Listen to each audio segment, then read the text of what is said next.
Guys, welcome back to the channel. Today we're doing another review. Looks like we just got some packages out there in the mailbox. Probably can't see it. It's almost Christmas time, which is crazy. I feel like I just did all this Christmas stuff. Just pulled all the stuff down from the attic and all that. But anyway, you didn't come here for that. You came here for the review. What we're reviewing is the Hobby Air 2. I used this on the last paint job I did with Noah's car, and it worked choice. And the reason I got it is because, unbeknownst to me, ignorance is bliss, as they say. But in this case, it's probably better that I went and looked it up, because I was gonna go buy a new, like, charcoal canister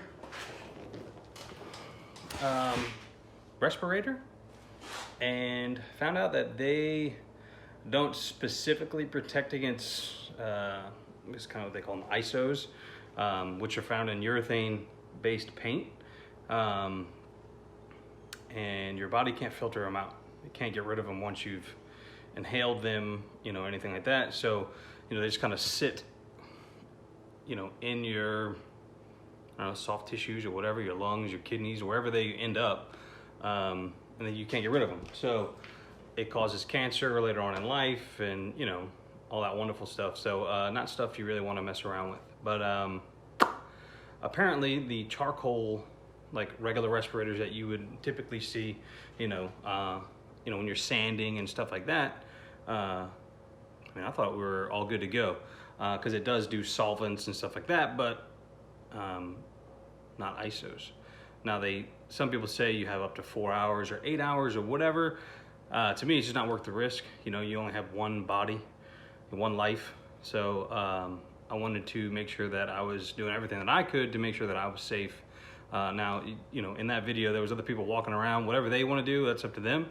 All I can do is tell them, like, hey, you probably shouldn't stand around in here, but I'm not the police. So, but anyway, I bought this little unit and the full, I forget they call it shroud or whatever. It comes in a couple different variations. So you can get it with the half mask, which is like a normal respirator, which you would see. Just covers up, your nose, like over the bridge of your nose and your face. Apparently that does a pretty good job, but as far as, with urethane paints are concerned, you can take that in through your skin, your eyes, pretty much anything that's kind of exposed. So it was better just to have the hood and then get a paint suit and cover up as much as, you can. So that's what I ended up doing, and it worked, great.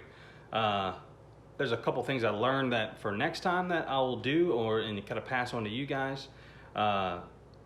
Before you use the unit, take the hoses out and stretch them out, like leave them out in the sun or something like that, because they come shipped like coiled up, kind of like this, and the whole time I was painting, I'm dragging around this like half coiled up school bus, this half coiled up hose, and it was a pain in the ass. So that was not the machine's fault. It's just kind of nature of the beast. But we had 80 feet of hose. So when you're looking at these, and if you're into painting your own stuff, I suggest that you do look at something like this, because the respirators, they're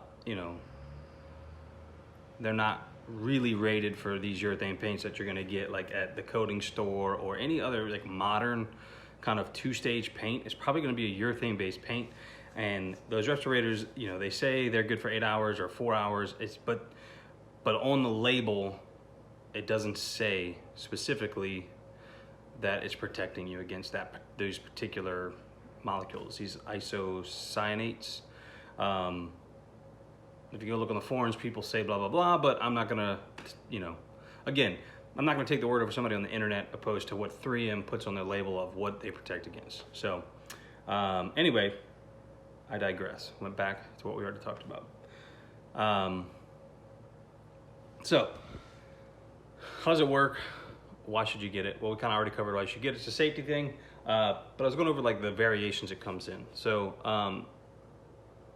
the variation I got is this guy right here. So this is the full hood.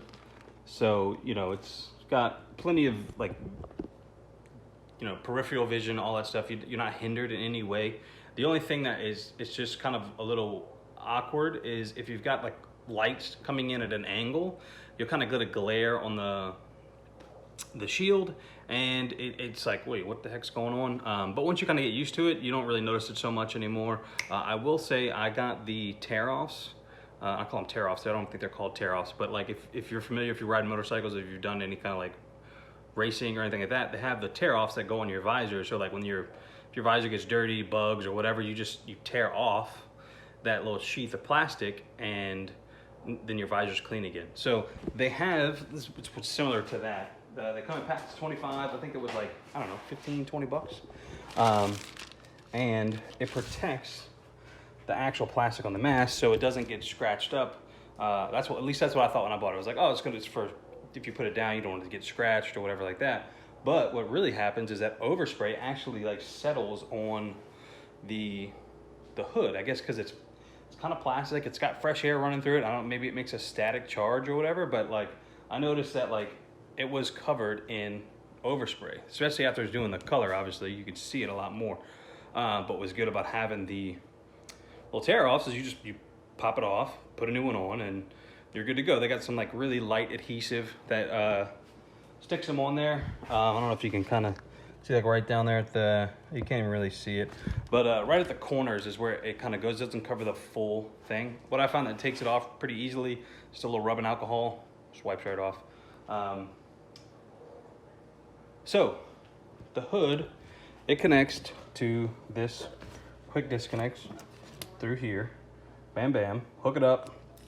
This is apparently FDA rated hose. It looks just like garden hose. So, but it's apparently FDA rated, so you can breathe through it. It's gonna give you clean air. This is the actual unit itself. It's small. I mean, I don't know, probably 8 inches. It's a perfect square, probably 8 inches on either side. And it pumps air out of here. That's where the hose connects. And it pulls air from right here. And that is a HEPA filter. And I do believe you can change it. I haven't really looked. I think it just kind of pops out of there. And it's really easy to use. There's just a little knob right here, and that adjusts how much that little pump in there pumps, right? So how much air you get. Unfortunately, I left the gauge at Noah's, or I would hook it up and show you guys kind of how it works and stuff like that, but it's simple. You just hook it up. On the gauge itself, it tells you where your mask should be. So like if you have a half mask, you're gonna have a different CFM than if you have the hood. You need more CFM if you have the hood, because obviously you're gonna lose some pressure in the hood. And basically what you're trying to do is you're trying to create a positive pressure around your neck, head, all that stuff, and that way the fumes and everything can't get up into the shroud. So that's basically what you're doing with this. So this, I think you need to run it between like 7 to 9 CFM for the full shroud, and I think it's between 6 and 7 CFM for the half masks. This particular kit, I got an extra 40 feet of hose. It comes with 40 when you buy the unit. I got an extra 40 feet. I'm actually gonna set you guys up, talk to you a little bit more over here so I don't have to hold the camera so much. Kind of look down. Anyway, so I got an extra 40 feet, 40 feet of hose, and good thing, because 40 feet, like you think like 40 feet, like your garage is 30 by 20 typically. It's 2-car garage. You think like 40 feet, that ought to be enough. I mean, unless you're doing just like you're just running the hose, like you punch a hole directly through your wall, and you don't have to run it around or over anything like that to get it from the fresh air source to you, because this isn't going to filter out any kind of like ISOs or solvents, anything like that. It's just a HEPA filter, same stuff as in your vacuum cleaner. It's going to filter out like dust and stuff like that, but it's not going to filter anything bad. So you have to put this in a clean air environment. So I ended up having, since I was just going to put it outside, was the original plan, but then it started raining. So I had to actually pull my truck around, put the unit inside the truck, and then it was drawing clean air from basically inside the truck. And there was no issues with that. It worked fine. So this goes in clean air. It pumps clean, fresh air into your hood. And that's basically the whole premise of it. It's easy to use. I mean, you know, read the instructions once and you're like, all right, that's simple. Hook it up. It took maybe, I don't know, 10 minutes to set it up. It was, I mean, it worked just like everything you would expect. I think with the shroud and the tear-offs and shipping, everything all together was about $540 for this little unit. Now, you might think like, well, that's a lot. But if you plan on doing any, you know, urethane-based paint jobs, you know, you need to have something like this. Just, you know, I don't know, it would have been a booth. I don't really paint in booths. But definitely if you're just painting in a garage or in a shop or something like that, that doesn't have any like downdraft, anything that's pulling that stuff away from you, you definitely have to have something like this. Because you're just standing in that for, you know, at least, I think both the paint jobs and both the cars I did took me of like paint time, not counting prep, but just like painting and having the cans open, being around the stuff that's really nasty. I was about 4.5 hours, somewhere in that neighborhood, you know, from going from spraying the base, you know, 3 coats of base, whatever primer we had to do. It might have been a little shorter on nose cover. Either way, it's several hours of being exposed to this stuff. So you definitely want something like this. And because the first time when I did Melscar, I just had a regular respirator. I didn't notice any like real side effects from it, but I did notice like the day after my eyes burned all day. So, but I didn't have any breathing issues or anything like that, but I did notice my eyes burned all day, and I had none of that, you know, none of those problems, none of those issues when I used this. I didn't smell anything when I was in there. I didn't have any side effects at all, no headaches, nothing. So to me, yes, it is a fairly large investment when you talk about it. But if you're doing this, like if you're doing this as a side thing where you're actually going to make a little bit of money, you know, a couple jobs and you've made your money off of it. So it's a no-brainer. Like I said, you only get one body, and you need to protect it. So to me, this was an easy spend, I guess, because it's not like I'm gonna paint all the time. But you know, I painted Melscar the wrong way, or not the wrong way, but with the wrong safety equipment. And then, you know, found out like, hey, you probably shouldn't be doing that.